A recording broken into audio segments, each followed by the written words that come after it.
Welcome back to Dynamic Homeschool. In this video, I want to talk about testing for my kids, whether I like it, what I don't like about it, and give you a realistic view on how well my children are doing and how I think homeschool really is the best option if you can do it. Stay tuned.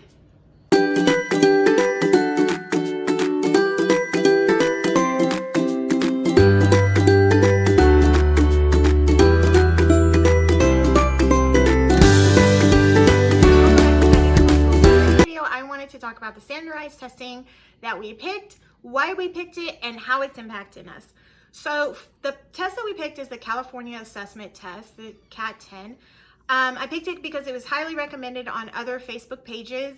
I picked it because the cost was wonderful. It was $25. I think it's a little bit more if you want to get a booklet and test sent to you, if you maybe get it proctored somewhere else, I think. We decided to do the online portion. I also liked that it only tested on 3 areas, which was language, math, and reading. I didn't feel that we needed to test within history or science because all of that doesn't really matter whether you learn it in 9th grade, 11th grade, 12th grade, after. It doesn't really matter. It doesn't impact you living your day-to-day.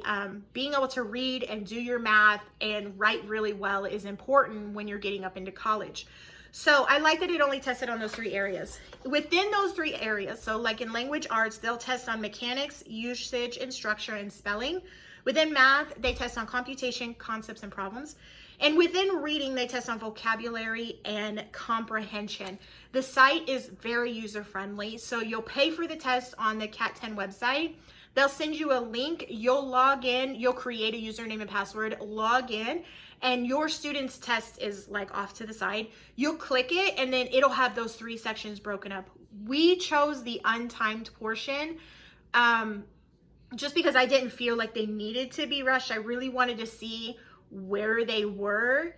And really when they started going through it, I told them, if you don't know the answer, just pick an answer and move ahead. There's no reason to sit there and think. It's just not going to come to you. If you don't know it, you don't know it. So like, move ahead. So I didn't feel like we needed a timer to like, freak them out. So also within this packet, it will tell us where they are on the percentile compared to other students there in their grade level, which I liked. Yeah, so let's bring up I'm going to bring up my daughter's. She was just finishing 9th grade. She just finished it. This was the end of our year. I wanted to see where she was. This was our first year taking it.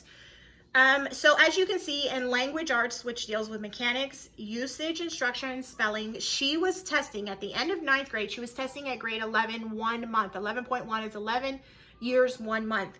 In math, which deals with computation, concepts, and problems, she was testing at grade 8, 2 months. Not surprising, she is not my math guru.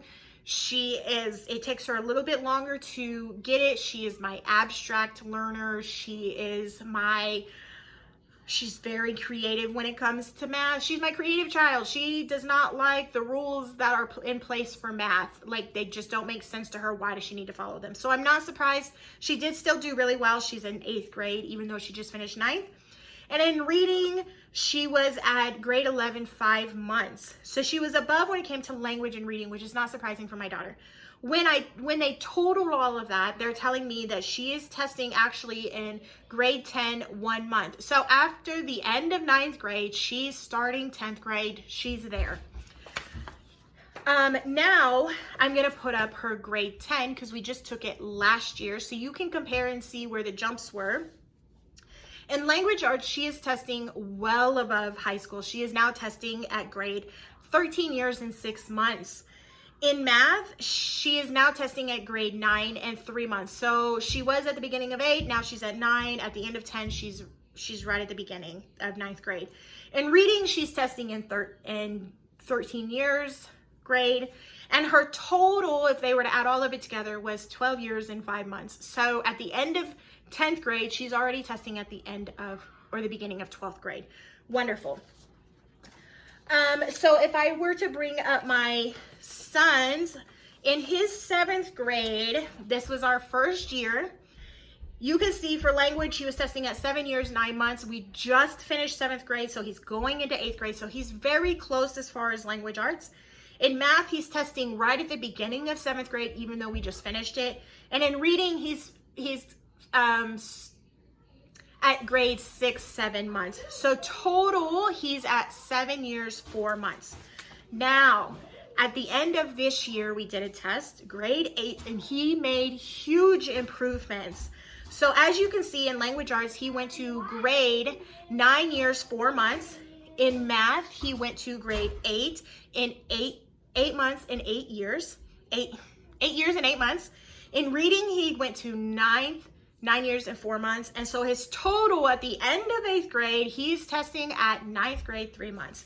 He made huge improvements between that, and that's really all we wanted. So when he saw that, when my daughter saw that she was testing well above into 12th grade, it was such a boost of self-esteem that, yes, I'm doing this and I'm doing well. I would not, again, recommend this for